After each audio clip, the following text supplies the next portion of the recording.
everyone. Welcome to Muskegon Community College, the Civil Libertarian of the Year Award, and the West Michigan Branch's annual meeting. I am Andy Weibel. I teach philosophy and am chair of the Arts and Humanities Department at Muskegon Community College.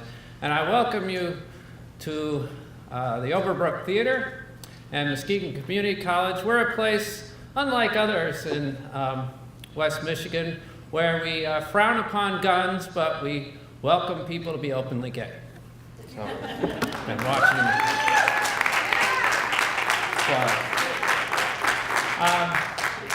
Each of you should have a blue sheet. It's an evaluation sheet. We encourage you to fill it out. We want to hear from you about the event tonight and about the issues that interest you that the ACLU works on. I've been on the ACLU board about 11 years now, and I've always been impressed with everyone who's involved with it. Our West Michigan board has done a lot of things, and when I've seen it kind of transition lately. When I came on, there were some long-term members that are still on the board, names like Tom Logan,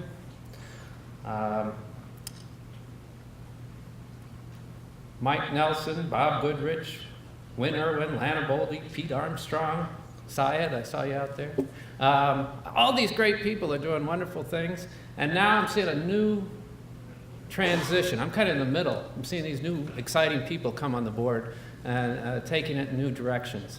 And one of those people is Mitch Dennison, the president of the West Michigan ACLU board, and here he is.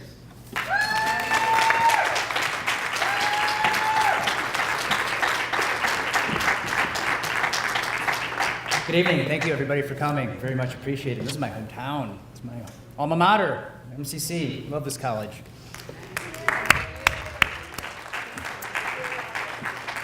Again, thanks for everybody for coming. Freedom, equality, and justice. The Bill of Rights declared that we have the rights and liberties that the government should not interfere with. Rights like the freedom of speech and our right for a speedy trial are cornerstones of our democracy and define what makes us American. Protecting these liberties and pushing for more freedom and equality in our lives is our job. The ACLU of Michigan's mission remains realizing the promise of the Bill of Rights for all and expanding the reach of its guarantees to new areas through all the tools at our disposal: public education, advocacy, organizing, and of course litigation. I'd like to take a minute first, though, if we do have a few of our West Michigan board members, and as Andy had hinted, they're quite an elaborate group of folks. And if any of the board members of the West Michigan chapter of the ACLU, if you could please just stand or raise your hand, that'll be good enough. Thanks.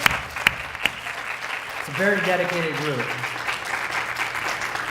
We also have here tonight quite a few of our local elected officials, both current elected officials and past. Could I have all of you at least stand up or raise your hand, please, to be recognized? Awesome. Thank you all for coming. I'd also like to thank Muskegon Community College for the use of this beautiful space. The last time I was on this stage, I was actually wearing dance tights in an MCC dance performance almost 30 years ago. Kid you not? I won't do a pirouette, I promise. I'm absolutely thrilled at our selection for this year's recipient of our Civil Libertarian of the Year Award, Muskegon County Clerk Nancy Waters. She was one of only 4 Michigan clerks who went above and beyond to help foster an amazing day for over 300 couples to marry in the state of Michigan, 48 of those couples were married right here in Muskegon. How historic. I didn't see any, but are any of the couples here? Could you raise it? Congrats. This event is much for you as it is for Nancy. Thank you. Meanwhile, I have some sad news. Nancy cannot make it this evening. She has a family emergency and actually at the very last minute had to go out of town. However, we are very lucky to have former mayor of Muskegon Heights and the current county commissioner, Willistine Wilkins, will be accepting the award in her name. Thank you, Willistine, for coming. All right, before we present Nancy, in real estate in her place with this award this evening. We're going to hear from ACLU attorney Mark Allen from our Grand Rapids office. Mark represented street performers in Saugatuck in a case that won First Amendment rights, allowing them to continue to perform, street performers. We'll also be treated to a viola performance. You were hearing a little of that prior to the event tonight from Chris Wechter. He is one of the plaintiffs in the case. This evening, we're also going to hear from the ACLU of Michigan's Deputy Director, Rena Amir, who will speak about the ACLU of Michigan's most recent activities. Rena is part of an amazing team of rock stars from the ACLU of Michigan.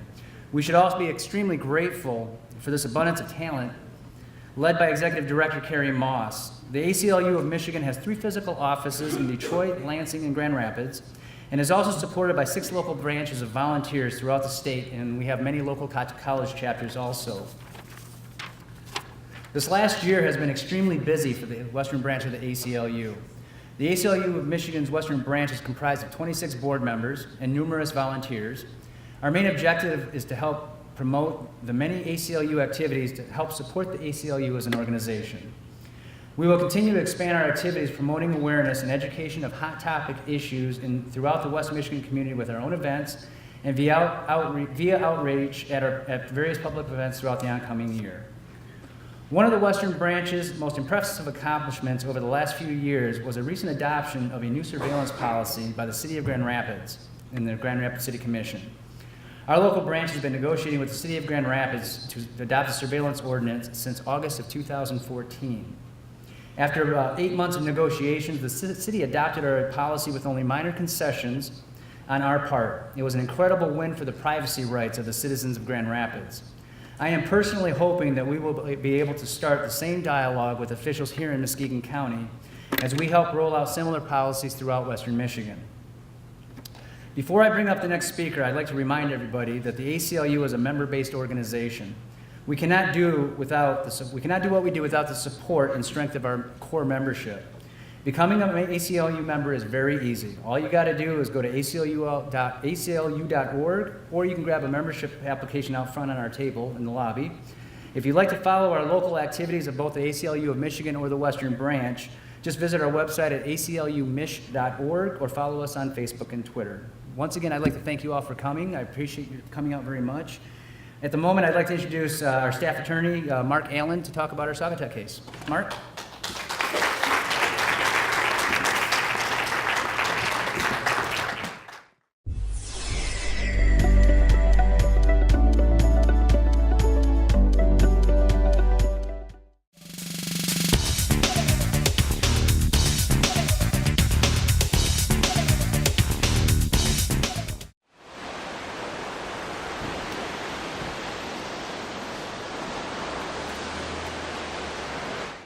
City Glass and Mirror features glass for every purpose, servicing both residential and commercial.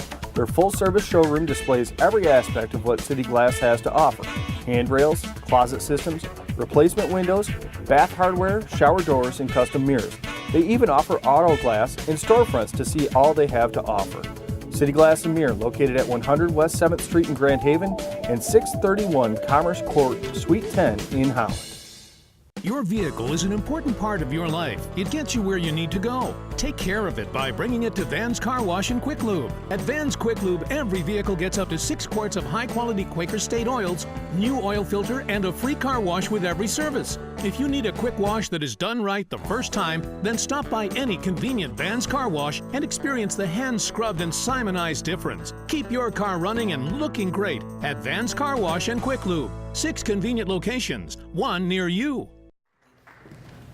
I'll be brief. So last summer, in July, a young student named Gabe Novak, who's a college student at the Cleveland Institute of Music, was playing his guitar on the sidewalk in Saugatuck, and he was approached by a police officer who said, "You can't play here." Gabe, who had had some problems before, responded with some case law that said, "No, actually, sidewalks are public forum and music is protected speech. I'm perfectly allowed to be here." The officer then placed him in handcuffs, and he spent the weekend in jail. A couple days later, on the 4th of July, actually, Chris, who's here with us tonight, also went down to Saugatuck to play his viola. He was confronted by no less than 4 police officers and told that he would have to move as well.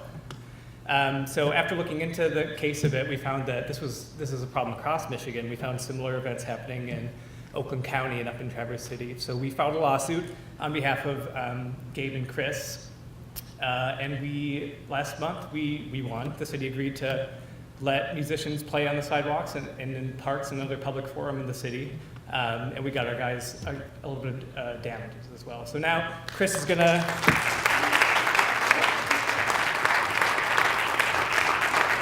this common criminal and menace to society, is gonna play a bit for you.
With 4 convenient locations, Jack's Corner Store is one-stop shopping at its best. Tools, fresh meats, produce, chips, snacks, and other grocery items, beer, wine, and liquor, even gas and lottery.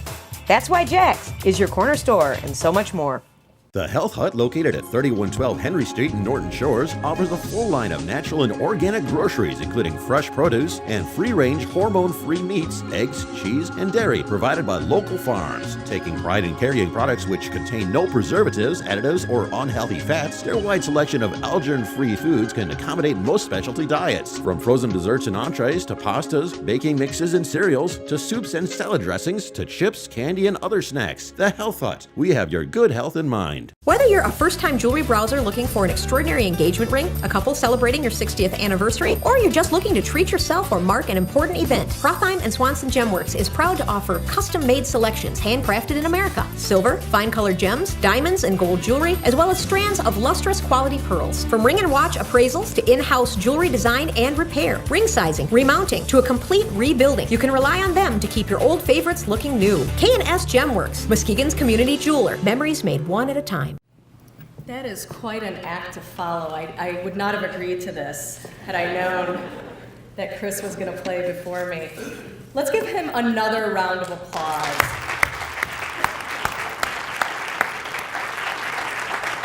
He's not only an incredible viola player, but he certainly also is an incredible man with a tremendous amount of courage for allowing the ACLU to defend him in this lawsuit. We're infinitely proud of him. So thank you for allowing me to be here with you today. A special thank you to Mitch and Joe Marigill, who invited me, and to all the other volunteers on the West Michigan branch who work to keep civil rights and civil liberties alive in West Michigan. You don't have an easy job, but you make it look effortless. I also want to share, I know that County Clerk Nancy Waters couldn't be here, but I want to share a special thank you to her as well. You know, by opening up the figurative doors to her heart and to her office, she showed us all that love always wins, and love makes a family. So if we could give her a round of applause right now as well.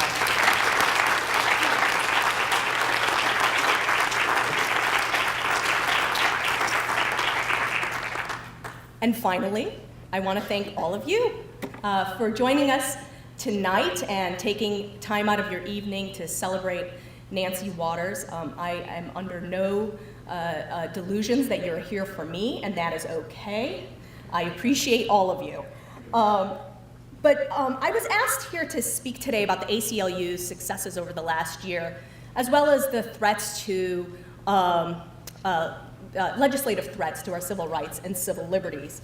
And because I'm an ACLUer, and that means that I'm naturally anti-authoritarian, I didn't listen to those instructions, and I'm tweaking my remarks a little bit, if that's okay. And so the reason I'm doing that is, in many ways, a tribute to my mother, who's an incredible storyteller. And she instilled in me the importance of storytelling and personal narrative. And what I thought when I was a kid was a ploy to just bore me into submission ended up actually being a really creative approach to teaching me life lessons.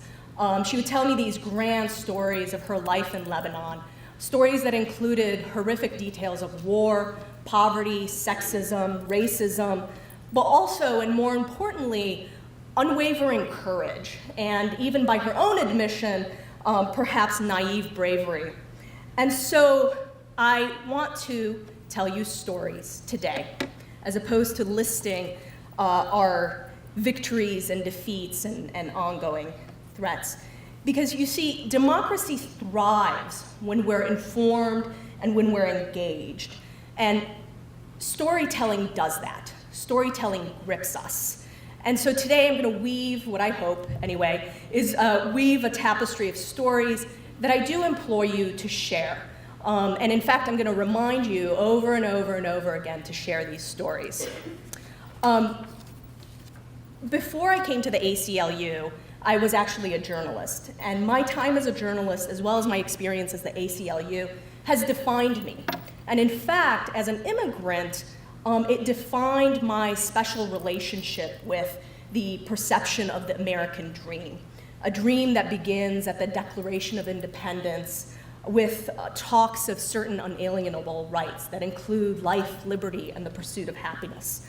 At the ACLU, we're concerned about whether this nation's doors are open, both metaphorically and in reality, to all, whether you're Muslim, Christian, atheist, person of color, gay, a woman, disabled, young, old, or foreign-born.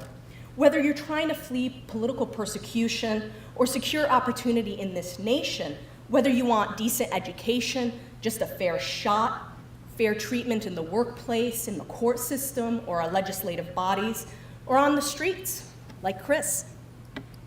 We're concerned that our country's unique brand of justice does not come to mean just us, just men, just affluent, just white, just the privileged, just those in power. Unfortunately for many, that is what justice means. And sure, we've made great strides. I'm not going to be a total downer the whole time, but we have made great strides, that's no doubt. But today, bias continues to create huge barriers for many, especially the poor, especially people of color, especially immigrants and women. The ACLU of Michigan is working diligently to ease these barriers.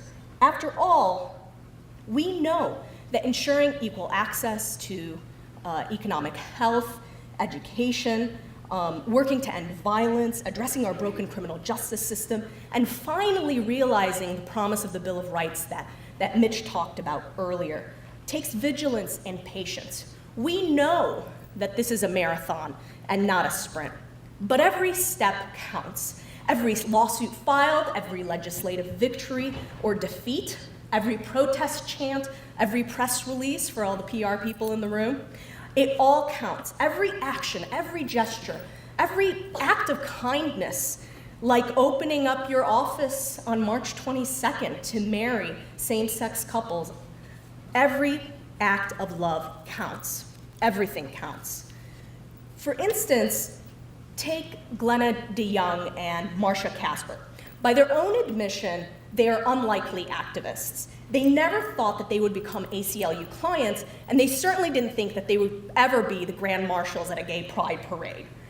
They say that they're just like any couple who've been together for 27 years, except what's different about them is that they had to sue the state, along with the ACLU of Michigan, to make that happen, to be with the person they love forever. At 6:40 a.m. on March 22nd, Glenna saw on the news that Ingham County Clerk Barb Byram, Light County Clerk Nancy Waters, and 2 other clerks were going to preside over marriages of same-sex couples. This happened after a federal judge in Detroit, as we all know, ruled that the marriage equality ban in Michigan was unconstitutional. Within 3 minutes, she had woken up Marcia, and they were out the door. After 27 years together, Glenna and Marcia became the first same-sex couple to be married in Michigan. But days later, the governor would announce that their marriage, while legal, would not be recognized by the state, along with the 322 other couples who were married on that Saturday. But fear not, the ACLU of Michigan was there. And a short time later, the ACLU would file a lawsuit against the state and the governor on behalf of Glenna, Marcia, and 7 other couples.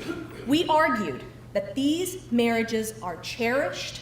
We argued that these marriages are valid, same as any other. We argued that it's not only right that the courts in our state recognize that their marriages count, but that they do it immediately. After all, these couples wanted was what everybody else wants, to love and protect their families without discrimination. Luckily, a federal judge agreed with us. And they finally, Marcia, Glenna, and the 321 other couples, finally were able to move away from the uncertainty and unfairness and toward the fulfillment of the shared dream they had together. But the fight is not over. And in April, well, later this month, another Michigan couple, Jane and April, flanked by their private attorneys, will walk into the US Supreme Court and ask for the same respect. And I think we're gonna get it. No longer will we have, as Justice Ginsburg coined skim milk marriages. Let's give her a round of applause, just a little one. But now for the bad news. This progress doesn't come without backlash and risk. As opponents grapple with the inevitability of marriage equality, new barriers to LGBT equality have emerged. Religious exemptions have become the issue du jour amongst those who want to impede progress. While religious exemptions are not new for us, we've beat them back for the past decade, the landscape has changed, and the stakes are higher because of court decisions in the last few years. And what we need to decide for ourselves is, should we allow a homeless shelter to refuse shelter to gay people because of the homeless shelter's religious beliefs? I say, yeah, there you go. What about a pharmacist refusing to dispense contraception or HIV medication for religious reasons? This could be the very near future for those who live in Michigan. The State House passed a bill that allows people to use their religious beliefs to discriminate, and it's likely to move through the Senate soon. If this is familiar, it's because it was introduced last year, and our incredible legislative team beat back that bill. But you also may have heard about a little ruckus in Indiana around a similar bill. I don't want to mince words. Religious freedom is a fundamental value, and it's a value and a principle that the ACLU has fought for decades. But it's also protected already by the state and federal constitutions. But what I hope everyone here knows, and what I hope everyone here believes, is that we shouldn't use religious freedom to harm others. It's personal. But this bill could be used to permit people or businesses to deny employment, housing, or services to LGBT people, military veterans, single mothers, all based on their religious views. And that's just the tip of the iceberg. But I have to tell you, these aren't some fantasy scenarios that I've just pulled out to scare you. In Utah, a judge just held that the federal RFRA prevented the Department of Labor from investigating child labor violations because the person who was being investigated said it was against his religion to be investigated and to speak to the government.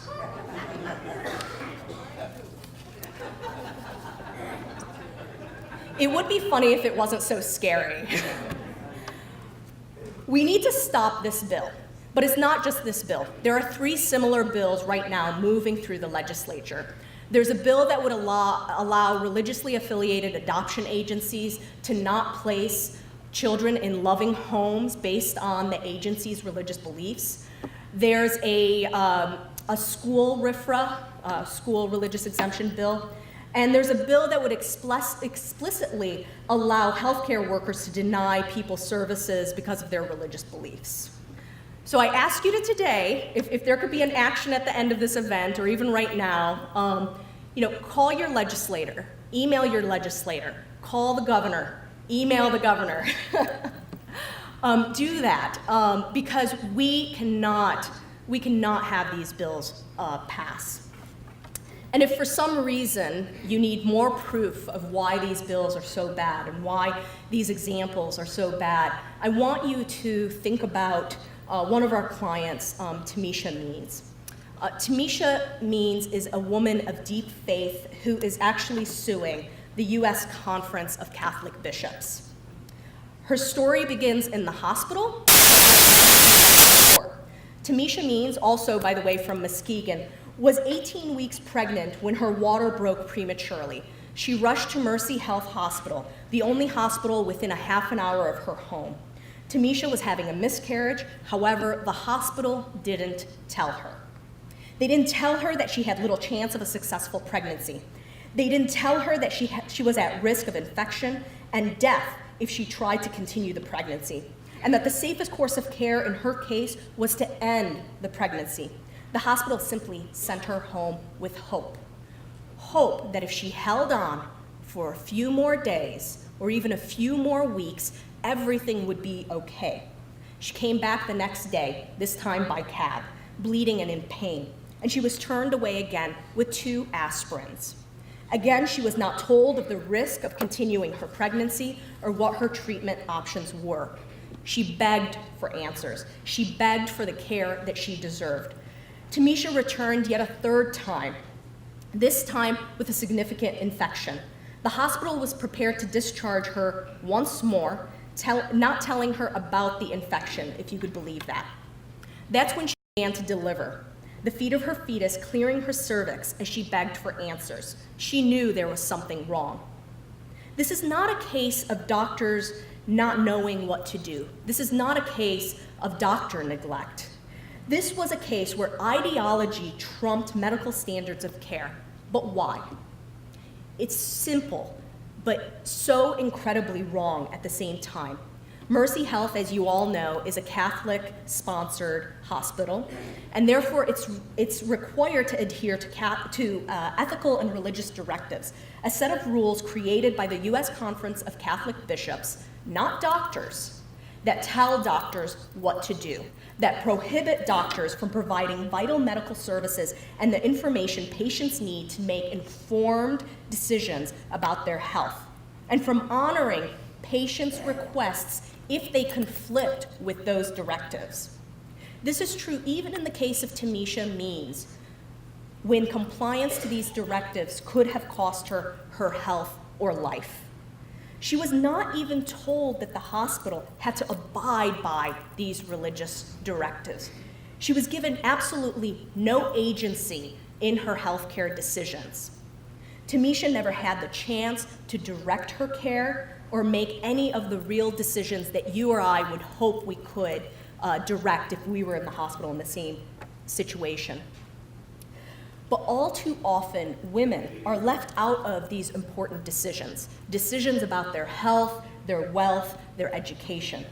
Take, for instance, the story of Allison Ben, another ACLU client.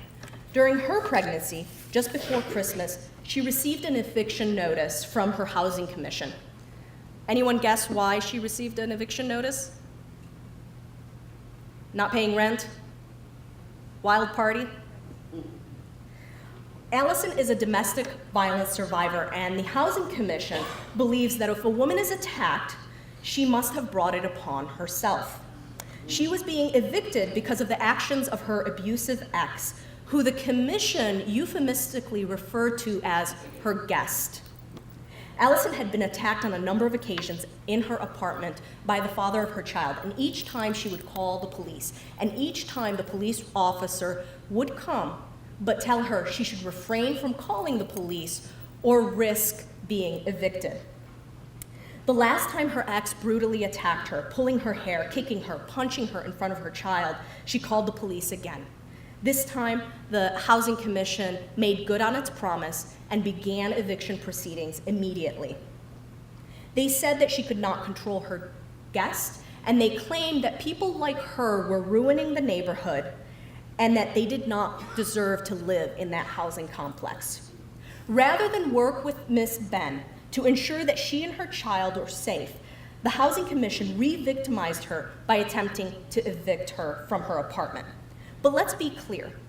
The policy of evicting domestic violence survivors has the perverse effect of actually giving the abuser power to control the person he is abusing, and also potentially making that person homeless. And so we came to the aid of Miss Ben, and before her, we came to the aid of Veronica Warren, and before her, we came to the aid of Tanika Lewis. Each time we prevailed, but this is not a victory we want to keep winning. We shouldn't have to keep winning this. But people don't know that this is happening, so I ask you to retell Allison Ben's story. Across the country, women, LGBTQ people, people of color, are at risk of mistreatment as a result of these religious directives, underhanded legislative maneuvering, a court system that is stacked against us, and policies and practices that keep us in the dark, or worse, risk our life. I was recently at an event with Wes Laurie. Anyone familiar with Wes Laurie? He's an incredible reporter for the Washington Post. And he right now is basically covering violence, police violence against black men. And at this event, he made a passing comment that really shook me. He said that his new unofficial beat is police officers killing black men. And I just had to think about that for a moment, that this is now a beat, along with sports, along with courts, along with education. It's a reporting beat. And Michigan is no stranger to law enforcement violence against brown and black bodies.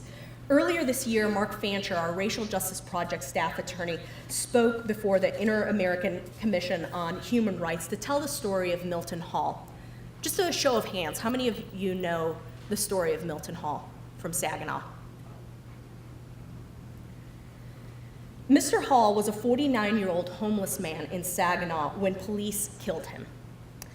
He was unarmed except for a small penknife, and he stood a significant distance away from police as a barking police dog lunged at him repeatedly. He was clearly agitated, and police knew of Mr. Hall's mental health issues. Suddenly and without warning, the 6 police officers just opened fire. They shot at him 47 times, hitting him 15 times. His body collapsed. For 2 years, the ACLU of Michigan has been trying to get justice for Mr. Hall and his mother through the U.S. Department of Justice. Last year, the DOJ concluded that there's insufficient evidence to criminally charge the 6 Saginaw police officers who killed him. Hall had every expectation that the police would protect him. But instead, he was the target of what many have described as a gangland execution.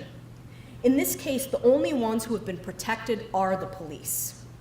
First, local prosecutors concluded that the prosecution was unwarranted because they couldn't prove requisite criminal intent. And then there's the DOJ's unwillingness to take action. If citizens can't trust the federal government to protect them when local officials will not, who can we trust? The Milton Hall, Eric Garner, Mike Brown, Tamir Rice, Walter Scott, and the list goes on and on and on and on. These killings have forced many civilians and police to begin reflecting on the relationships between communities and police. But it appears more reflection, more action needs to take place to guarantee that we won't have another Milton Hall. While justice has been delayed another day for Milton Hall and his mother, bringing this issue to light in an international setting for us. In fact, the video we produced in which we not only showed his horrific death, but also had his mother tell the story of his life. That video was viewed nearly 1 million times. And while we haven't been able to get them justice, that, in my mind, is a measure of success. People know Milton Hall's story, not just of his death, but of the man who was committed to civil rights as a young man, and a man who had a mother who loved him. And so I ask you to also tell Milton Hall's story. But of course, police abuse doesn't always happen at the end of a gun. In Grand Rapids, we're fighting an egregious police practice that has the impact of locking people up simply because they look like they don't belong. Kirk McConnor was arrested and jailed while talking to a friend outside of a convenience store where he had just bought a pop. Tyrone Hightower was arrested and jailed sitting in the parking lot of a nightclub while he was making sure that his friends were able to get in. And Jacob Manyoung was arrested after his back tire of his car, barely crossed the property of a private business as he was trying to leave an adjacent parking lot. Can you guess what the charges were against each of them? Don't be shy. You got it, trespassing. Although the charges against each of them were eventually dropped, the memories of these experiences certainly linger. Their respective ordeals were a product of a program that the Grand Rapids Police Department pulled together more than a decade ago. And this program relies on what they've called generalized no trespass letters. These letters justify arrests for criminal trespassing on commercial property. So here's how it works. Police officers solicit businesses to sign on to a no trespass letter, stating that they would essentially prosecute any trespasser. But here's the problem. According to the Grand Rapids Police, the signed letter allows officers to stop and arrest people for trespassing at any business in question, even while the business is open, whenever the officer thinks that a person doesn't have legitimate business purposes. In other words, cops are given unrestricted discretion to decide who does and does not belong on a property without ever talking to the business owner to find out why the person is on the property. Maybe they just bought a candy bar or a soda. Whether this is a person that is actually welcome on the property, and how long the person has been on the property. All, I would say, criteria in trying to figure out whether someone is trespassing or not. So, of course, this begs the question, how can Grand Rapids police officers possibly know who is and is not a trespasser without talking to a business first? Short answer, they can't. And the data that we've uncovered is even more disturbing than just the program itself. We've discovered that between 2011 and 2013, GRPD either cited or arrested 560 people for trespassing based on this policy.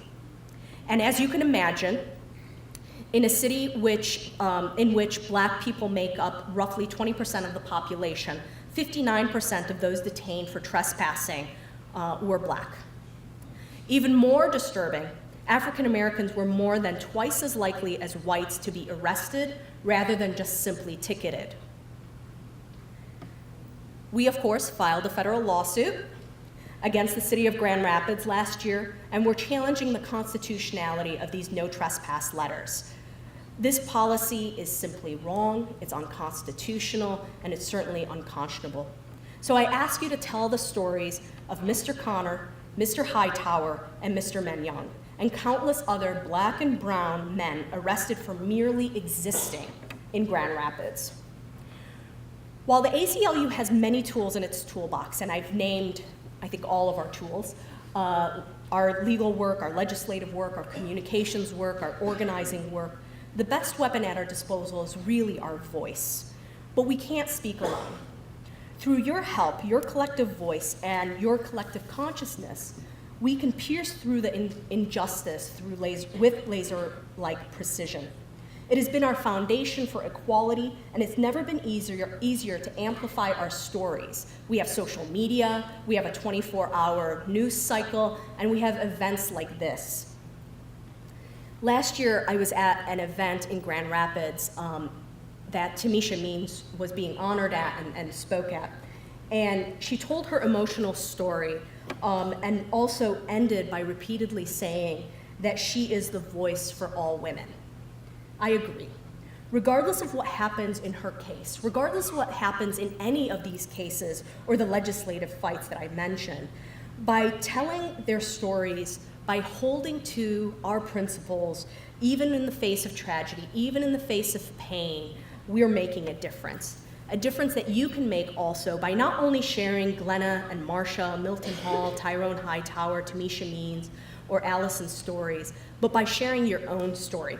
How'd you get to the ACLU? Why are you a civil libertarian? Why are you a civil rights leader? And we all are in this room. Too often, the realization of the dream that I talked about is stopped by isolation. It's stopped by the isolation of poverty, the isolation of racism, of sexism, of intolerance, of discrimination, sexual orientation discrimination, disability, age, religion, nationality. But we don't have to feel isolated when we tell our stories and we truly hear each other. In fact, research shows us that narratives, particularly personal narratives, can change deeply held beliefs, entrenched viewpoints. And they have an empowering effect on the speaker as well as the person who is listening. We know, and this is actually really interesting, we know that male judges with daughters, particularly those who have been appointed by Republican presidents, are more likely to rule in favor of women's rights than those who only have sons. And that's because empathy is powerful. It can move mountains. So we need to breathe life and humanity into the work that we do, weaving and conveying our message, our purpose, our mission, our outcomes as stories. By becoming storytellers, we become movement builders. After all, and this is one of my favorite quotes, tell me a fact and I'll learn. Tell me a truth and I'll believe. But tell me a story and I'll remember forever. So I hope I've done that for you, and I hope you will all become storytellers for justice. Thank you.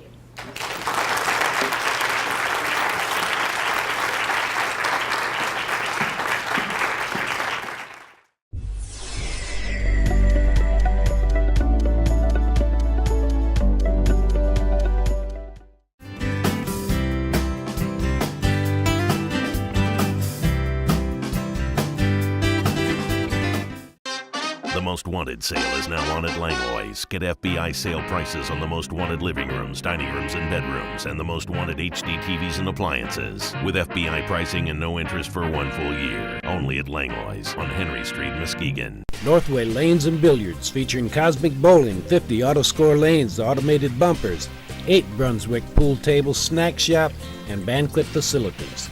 With over 100 leagues to choose from, it's Northway Lanes and Billiards. The Pizza Ranch, featuring a buffet that is guaranteed to please even the pickiest eaters.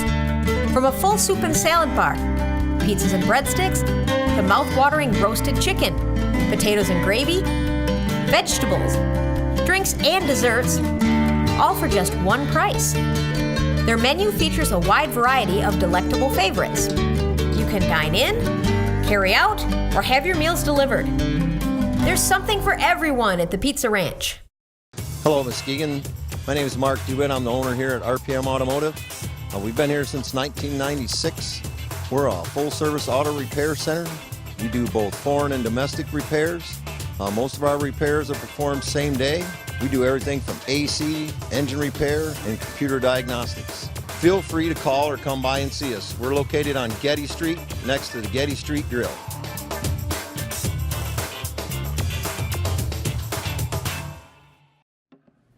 That was a great speech. Thank you. That was wonderful.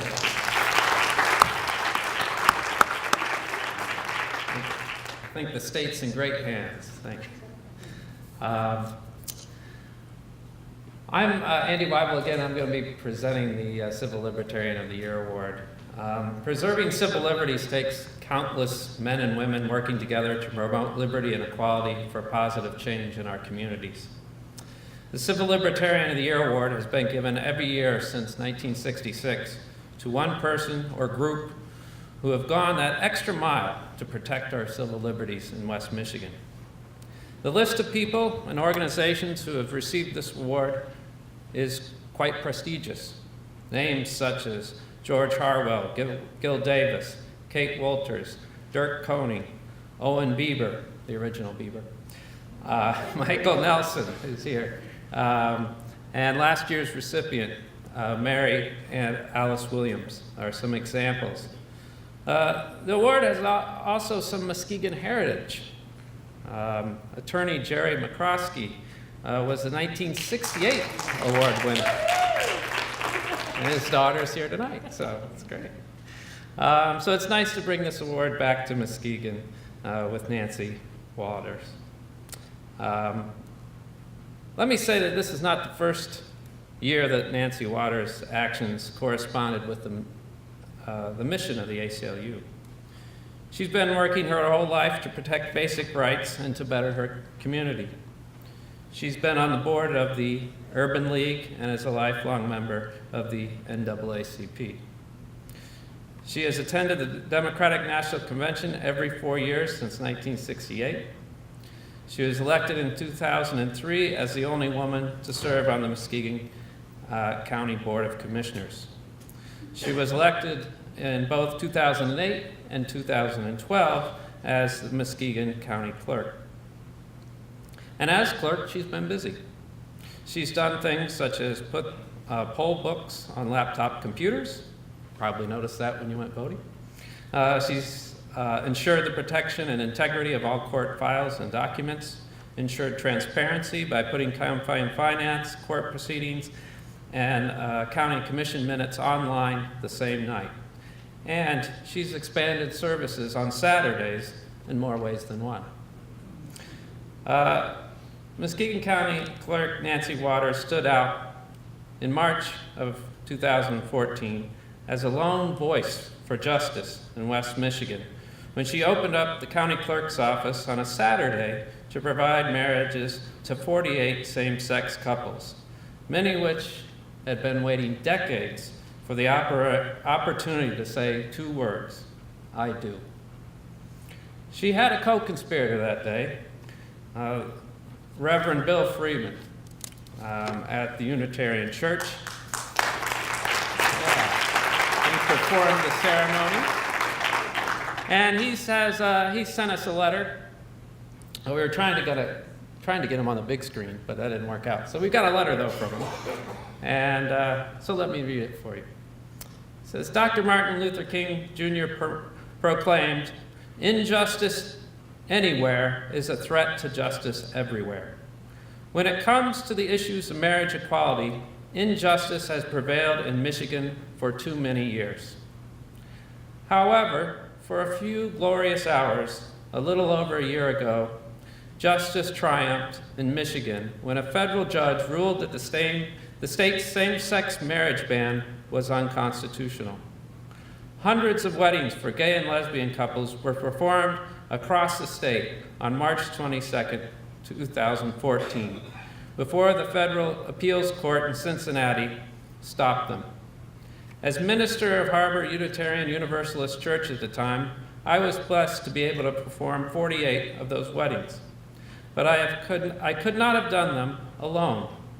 Blessings on Muskegon County Clerk Nancy Waters for having the courage to issue marriages licenses that day to men and women who simply wanted to enjoy the same right to marry that men and women have enjoyed for millennia. When the appeals court made its ruling, she stopped issuing the licenses. I invited her to continue issuing marriage licenses to same-sex couples even after the court had made the ruling, and I would have happily continued marrying people. But unfortunately, unlike me, Nancy Waters is one of those people who insists on following the law. As far as I can tell, that's her only character flaw. So blessings to the Harbor Unitarian Universalists for supporting the right of women to marry the ones they love. As we all hope, the United States Supreme Court will soon rule in favor of same-sex marriage. Nancy Waters and the Harbor Unitarian Universalist Church can be proud of their place in history and marriage equality in Michigan and in America.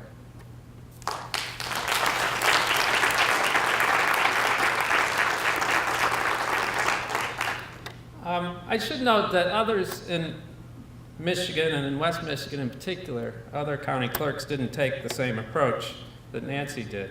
She was the only one. I had friends who were in Berry County, and they went to the county clerk's office to get married. And they were turned away, and they asked why. And the county clerk said, "I don't have the proper paperwork." She said, "All my paperwork says husband, wife, so I can't marry." Clerk Waters, on the other hand, was prepared. She had her eye on justice, and she found a way to make it work.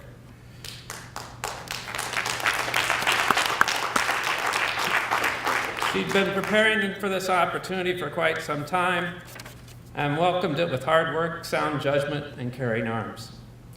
She told me that she left work that Friday in the late afternoon and was shopping at Meijer when she was informed of the ruling. And she and her staff worked diligently over the night and hours, and she set up the next morning very early at the Unitarian Church, where she graciously and professionally worked all day long to marry 48 couples. And she gave Michigan and Muskegon a positive publicity around the world.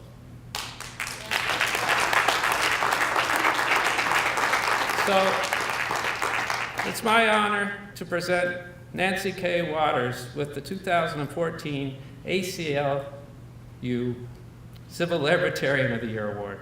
As you know, Nancy's unable to make it, but Rhea Wilkins is here to accept on her behalf.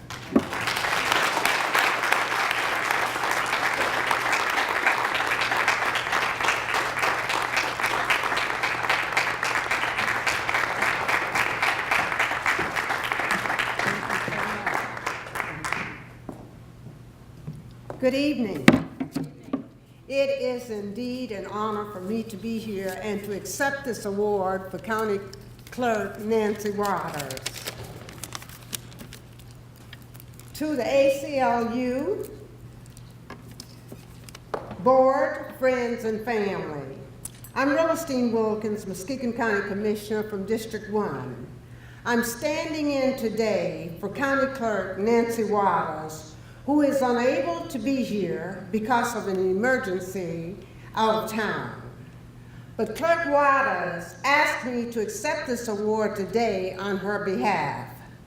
But as we know, Clerk Waters is a champion for all people, and she's delighted that you would acknowledge her in this matter, because County Clerk Waters is a champion for equality. And she jumped at the opportunity to provide this service. So on behalf of Clerk Nancy Waters, I want to thank you and appreciate your acknowledgement today of Nancy Waters. But before I go any further, the Deputy Clerk is here, Marsha Wilkes, and if you want to hear a story about life, then just tap Marsha on your way out or something, and she can tell you how they prepared for this. As soon as they heard that it might be coming down, they were busy. So why don't you stand up, Marsha, so they will know who you are. And thank you. Yes, we appreciate you. And I thank you and appreciate your acknowledgement today of Nancy Waters. And it's,